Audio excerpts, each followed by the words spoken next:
And it's a nice looking windshield, but it just doesn't do anything wind protection, and you can't hear your music hardly at all because of all the wind. This is a 10.5-inch Harley one. Lots of wind protection. Can actually wear no helmet, hat on forward, and not worry about it flipping up on you. And you can hear your music a whole lot better. The only problem with this particular windshield is just that it's clear and it doesn't have the best styling. I actually like the shape and form of it, but I like the fit of it on the bike. I just don't like the clear part of it. I want it to be dark smoke.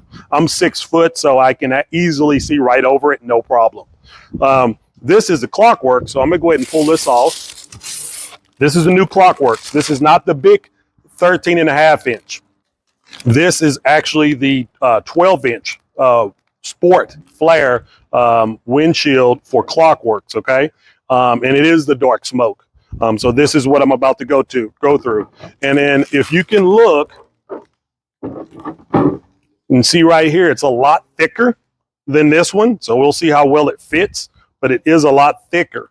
It's got some sharp edges on it, whereas this kind of has the round edges on it. So we'll see how it all pans out, and I'll show you guys.